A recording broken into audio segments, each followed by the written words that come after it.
Mohon maaf saya mengganggu waktunya Ya. siang hari ini. Saya dari calon guru penggerak angkatan ke-8 dari Kabupaten Garut. Kebetulan di modul 3.1 ini saya memiliki tugas, Pak, bagaimana cara mewawancarai mungkin seorang pemimpin dalam hal pengambilan keputusan. Ya. Mungkin sebelum diwawancara dimulai, Bapak berkenan untuk memperkenalkan diri terlebih dahulu sebagai pemimpin atau kepala sekolah di sekolah yang mana, Pak? Ya. Perkenalkan, nama saya Lesa Wibawa Sadikin. Saya adalah Kepala Sekolah SMA PGRI Malanggung. Iya, kepala sekolah di SMA PGRI Malanggung. Ya. Tentunya saya juga di sini, Pak, sangat berterima kasih telah memberikan izin kepada saya untuk mengikuti kegiatan ini. Sama-sama. Sehingga hari ini saya bisa bertatap muka dan mewawancari Bapak tentang bagaimana kebijaksanaan Bapak dalam mengambil sebuah keputusan di sekolah. Ya. Baiklah Pak, ini ada beberapa pertanyaan yang nantinya akan saya utarakan ke Bapak. Semoga Bapak berkenan untuk bisa menjawab pertanyaan-pertanyaan yang saya sampaikan, Pak. Ya, insya Allah. Untuk pertanyaan yang pertama ini, Pak, tentang kebijakan dan juga keputusan yang sering Bapak ambil. Bagaimana Bapak sebagai seorang kepala sekolah dapat mengidentifikasi kasus-kasus yang merupakan dilema etika atau bujukan moral, Pak? Ya. Tentunya ketika pertama kali mengidentifikasi untuk masalah dilema etika itu biasanya sering terjadi di siswa ya, ketika kita menerapkan pendisiplinan aturan-aturan yang ada di sekolah. Nah setelah itu baru setelah diidentifikasi baru kami berdiskusi dengan guru-guru yang lain apakah memang siswa ini bisa dikategorikan disiplinnya itu rendah, menengah atau atas ya. Jadi untuk masalah dilema etika ini pertama kali yaitu kita berdiskusi dengan guru yang lain. Jadi yang saya pahami gitu ya Pak ya, di modul 3.1 bahwasannya ada dua kebijakan yaitu dilema etika dan juga bujukan moral. Tadi yang Bapak katakan itu termasuk ke dalam yang namanya dilema etika, Pak. Di mana dalam satu posisi kita itu posisi kebijakan benar melawan yang benar. Nah, akan tetapi kan di sekolah juga sama ya Pak ya, yang namanya di sekolah juga ada yang namanya bujukan moral, di mana tidak dipungkiri bahwa pasti ada yang sesuatu hal kebijakan yang memang berbenturan dengan yang namanya hukum. Betul.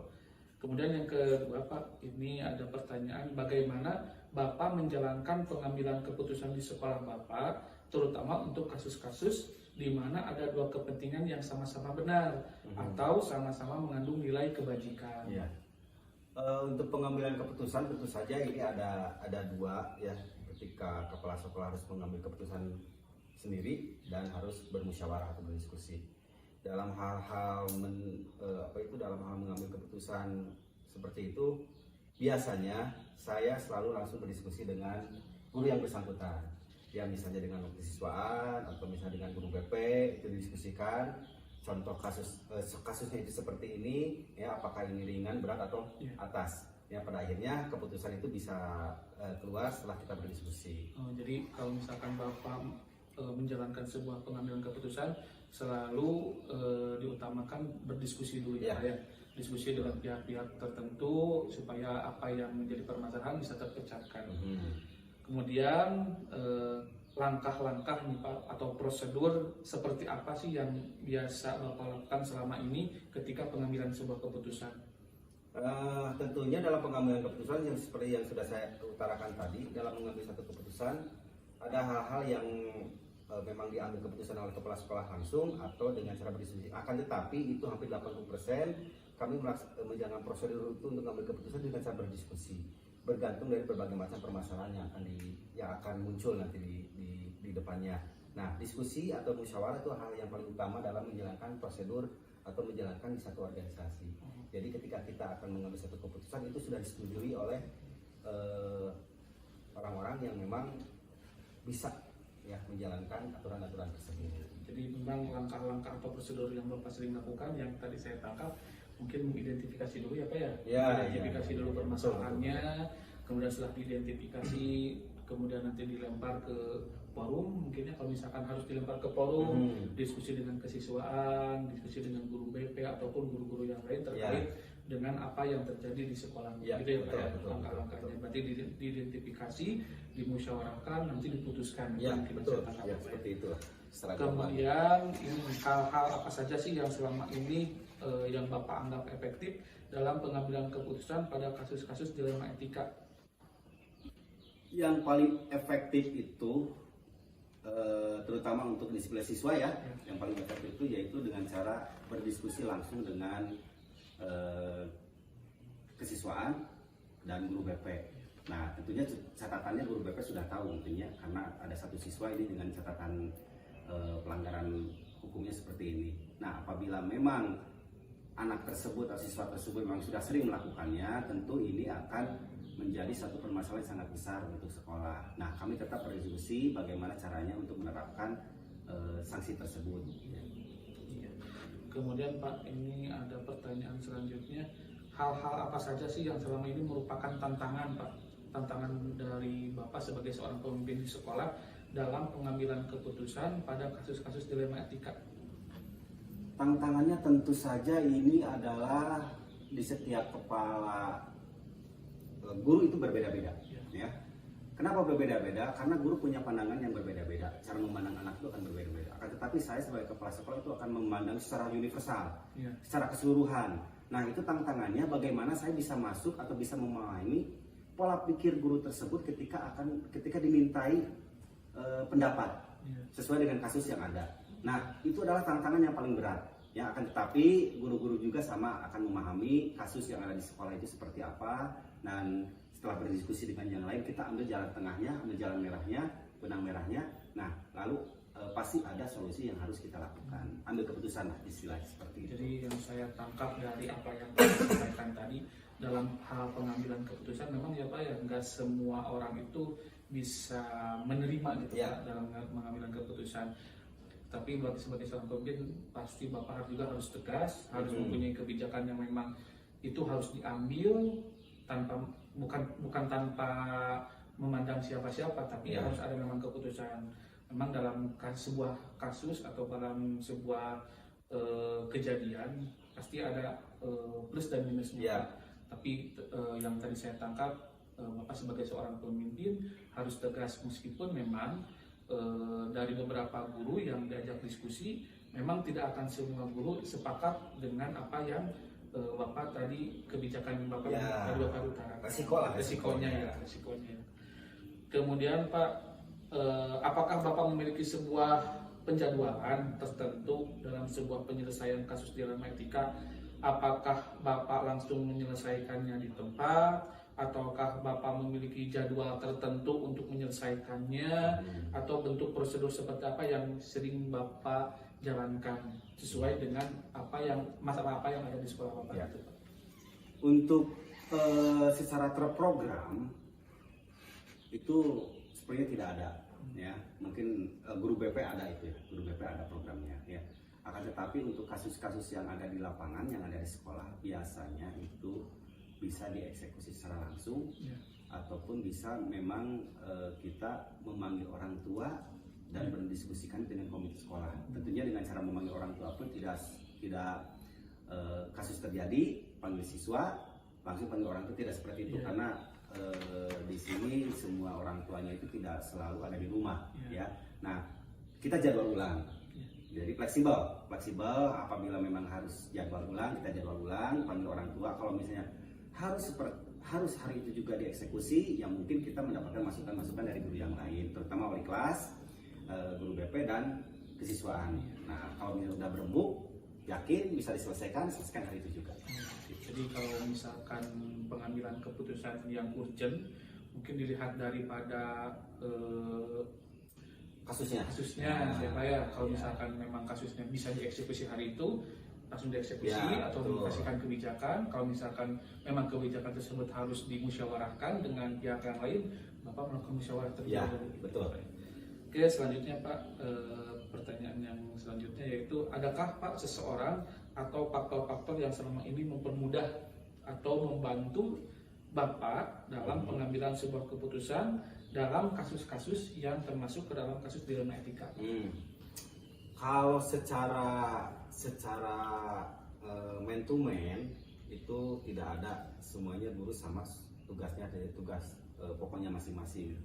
Nah, kami tetap berdiskusi ya, peran dari seorang guru BP dan kesiswaan itu paling penting dalam contoh beberapa kasus di siswa. Oleh karena itu saya selalu berdiskusi, saya selalu berkoordinasi dengan guru BP dan kesiswaan mengenai kasus-kasus yang muncul ke permukaan ya, terutama untuk masalah kasus narkoba, misal atau pelecehan seksual, pembulian ya, seperti itu. Tentunya itu siswa kadang-kala siswanya itu lagi. Nah, itu mungkin harus kita perbaiki lah. Jadi memang ada faktor orang lain juga yang bisa membantu ya Pak ya. Ya, betul. Kalau misalkan dari kesiswaan, dari ketika ada permasalahan dengan siswa, kemudian didiskusikan dengan pihak PP, kemudian nanti juga mungkin ada komite ya Pak ya. Ya, betul komite. Dalam kegiatan-kegiatan sebuah keputusan yang mungkin nanti kebijakan yang Bapak putuskan. Nah, terakhir ini Pak, dari percakapan kita dari awal sampai ke sekarang terakhir, ada nggak sih pembelajaran yang Bapak dapat petik dari pengalaman Bapak ketika mengambil sebuah keputusan dilema etika Pak? Pelajaran yang terpenting dalam mengambil satu keputusan adalah dengan cara bermusyawarah ya, karena dari pertanyaan 1 sampai terakhir tadi sudah secara universal saya katakan bahwa musyawarah dan dalam mengambil keputusan itu paling utama dan paling efektif. Dan tentu saja ada guru yang bisa kita ajak ngobrol untuk mengambil mencari solusi. Jadi pelajaran yang paling penting dalam dilema etika ini adalah dengan cara bermusyawarah. Ya, tidak ada lagi lah hal-hal yang lain kecuali bermusyawarah. Nah, karena sebagai kepala sekolah tentu saja ingin mendapatkan masukan-masukan dari guru yang lain, walaupun memang isi kepala guru itu akan berbeda-beda. Tapi mau tidak mau, saya sebagai kepala sekolah harus mengambil satu keputusan apapun itu resikonya. Ya, gitu. Ya, yang tadi saya tangkap dari beberapa pertanyaan dan juga pernyataan yang Bapak sampaikan kepada saya sebagai kepala sekolah, ya, baik positif ataupun negatifnya dalam mengambil sebuah keputusan memang harus Bapak sebagai pemimpin yang memutuskan apapun resikonya, ya, mau itu yang terbaik, mau itu mungkin orang menerimanya beda lagi pandangannya, tetapi segala keputusan yang diambil itu pasti memang sudah terpikirkan lewat musyawarah, dan mudah-mudahan tadi apa yang Bapak utarakan tersebut bisa bersifat kebijakan yang memang untuk kebijakan bersama ya, nantinya. Betul. Gitu. Baik Pak, terima kasih sudah berkenan untuk menjawab beberapa pertanyaan dari wawancara saya hari ini. Mudah-mudahan Bapak sebagai kepala sekolah tetap sehat Pak. Amin. Semoga menjadi kepala sekolah yang bijaksana, amanah dalam mengemban tugas sebagai seorang pemimpin. Amin. Terima kasih Pak. Ya, Assalamualaikum warahmatullahi wabarakatuh.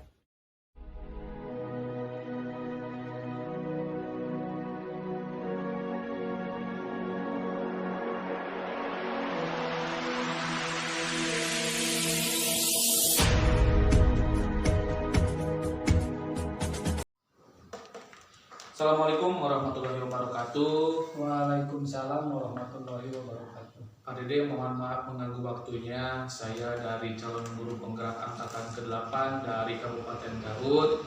Pada kesempatan hari ini saya datang bersilaturahmi ke Pak Dede. Ada beberapa hal yang ingin saya wawancarai.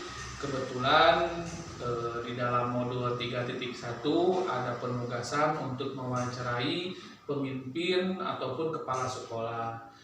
Kiranya Pak Dede berkenan untuk saya wawancara, Pak? Iya, siap. Terima kasih atas kunjungannya kepada Pak. Silakan, mudah-mudahan saya bisa menjawab semua pertanyaan yang diajukan oleh Bapak. Iya. Terima kasih ya Pak Dede. Sebelumnya mungkin sekedar informasi bahwa Pak Dede ini adalah kepala sekolah dari SD Negeri Citras 3 Kecamatan Melambung ya Pak Dede ya? Iya, betul Pak. Ya Pak Dede, kita masuk ke pertanyaan pertama nih Pak Dede. Ya. Bagaimana Bapak sebagai seorang pemimpin dapat mengidentifikasi kasus-kasus yang merupakan dilema etika atau bujukan moral? Kasus dilema etika biasanya cenderung muncul karena ada kepentingan yang tidak sama Pak, di antara unsur-unsur yang ada di sekolah, yang kemudian menjadi isu dan bahan diskusi serta pembicaraan di antara unsur sekolah. Kemudian hal itu menjadi bahan dan referensi untuk dibicarakan di tingkat sekolah atau disampaikan ke kepala sekolah. Jadi saya dalam menyikapi hal tersebut akan melakukan klarifikasi dan konfirmasi terhadap pihak-pihak yang teridentifikasi untuk dimintai keterangan. Kemudian akan diputuskan dengan mempertimbangkan dengan meminimalisir potensi negatif keputusan dan memaksimalkan potensi positif dari keputusan yang diambil gitu. Iya. Jadi dalam yang tadi Bapak percakapan yang saya rangkum, adanya dilema etika di mana ada benar lawan yang benar ya Pak ya. Kemudian ada juga bujukan moral di mana dalam situasi ada yang memang benar dan juga yang salah gitu ya Pak. Kemudian Pak, di pertanyaan yang kedua, selama ini bagaimana Bapak menjalankan pengambilan keputusan di sekolah Bapak, terutama untuk kasus-kasus di mana ada dua kepentingan yang sama-sama benar atau sama-sama mengandung nilai kebajikan Pak? Pengambilan keputusan terkait tentang hal tersebut saya lakukan dengan pendekatan komunikasi dan koordinasi Pak. Karena bagaimanapun pemimpin itu hanya menentukan dan mengambil keputusan, akan tetapi referensi ada pada unsur di dalam organisasi, yaitu stakeholder internal jika berkenaan dengan hal-hal internal. Iya, berarti kalau misalkan Bapak mengambil sebuah keputusan di sekolah, Bapak selalu berkomunikasi terlebih dahulu ya, baik itu dengan guru-guru ataupun dengan stakeholder sekolah. Kemudian Pak, langkah-langkah atau misalkan prosedur seperti apa yang biasa Bapak lakukan selama ini? Untuk prosedur yang biasa saya lakukan Pak, biasanya menentukan kasus tersebut berkesesuaian dengan job atau unit kerja, kemudian melakukan koordinasi dan menjalin komunikasi dengan unsur-unsur yang terkait dalam unit kerja tersebut, meminta pandangan-pandangan dari unsur-unsur yang ada, sepertinya akan menjadi dasar dan pertimbangan dalam pengambilan keputusan Pak. Oh, jadi Bapak ketika melakukan langkah-langkah atau prosedur pengambilan sebuah keputusan sering berkoordinasi dulu ya Pak ya, mengidentifikasi, kemudian nanti keputusan berada di Bapak sebagai seorang pemimpin.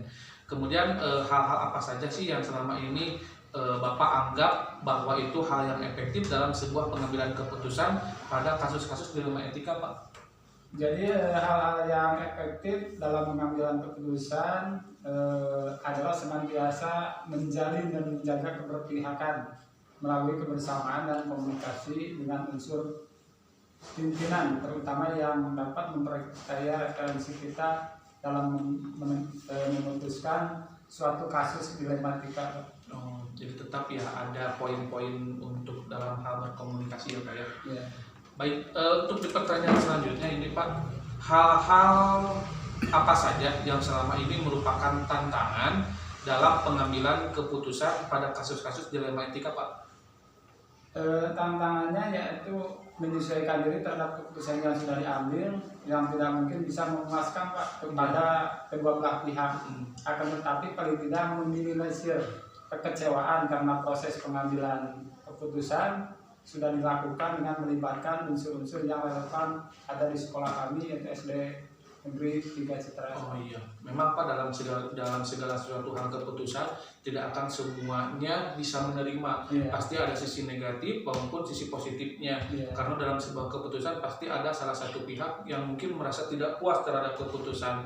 Tapi Bapak sebagai pemimpin merasa harus melakukan hal tindakan yang tegas, mengambil sebuah keputusan dalam membuat sebuah kebijakan, itu ya Pak yang saya tangkap dari percakapan barusan Pak. Selanjutnya Pak, apakah Bapak memiliki sebuah tata kelola atau jadwal tertentu dalam sebuah penyelesaian kasus dilema etika? Nah, apakah Bapak langsung menyelesaikan di tempat atau memiliki sebuah jadwal untuk menyelesaikannya, atau bentuk prosedur seperti apa yang biasa Bapak jalankan Pak? Untuk jadwal tertentu tidak ada, tetapi substansi dan urgensi sangat diperhatikan di dalam menyelesaikan permasalahan Pak. Karena dalam menyelesaikan permasalahan semakin cepat maka semakin baik Pak. Dalam rangka menjaga harmonisasi dalam lingkungan kerja yang ada di SD kami Pak. Jadi kalau misalkan memutuskan itu dilihat dulu urgensinya ya Pak ya. Kalau misalkan memang harus diputuskan hari itu, Bapak putuskan hari itu. Kalau misalkan memang harus ada jeda waktu untuk berdiskusi dengan yang lainnya, diadakan dulu diskusi. Iya, Jadi seperti itu, Pak. tergantung ada urgensinya lah, tingkatan-tingkatan kesulitannya dalam menangani kebijakan-kebijakan yang memang harus diputuskan oleh Bapak sebagai seorang pemimpin. Iya.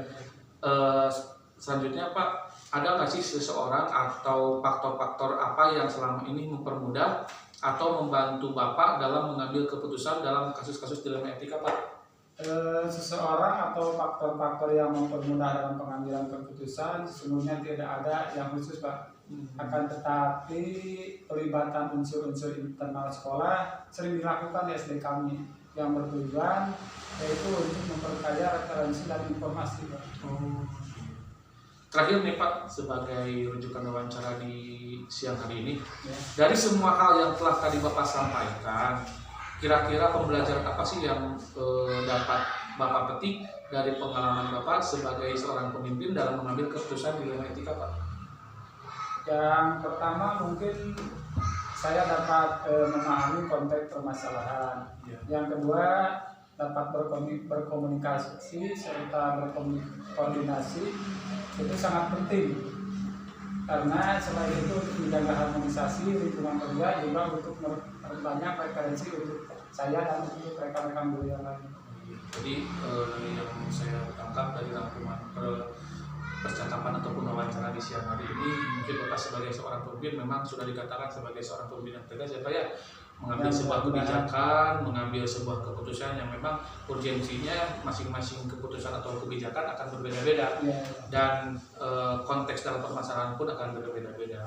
Mungkin itu saja Pak di wawancara hari ini. Mudah-mudahan Bapak sebagai seorang kepala sekolah kedepannya bisa lebih baik lagi ya Pak ya. Saya doakan semoga Bapak tetap sehat, dalam mengambil kebijakan juga bisa memutuskan kebijakan yang memang berpihak kepada semua orang, tidak ke sebelah pihak. Itu saja mungkin Pak di wawancara hari ini. Wassalamualaikum warahmatullahi taala wabarakatuh. Waalaikumsalam warahmatullahi wabarakatuh.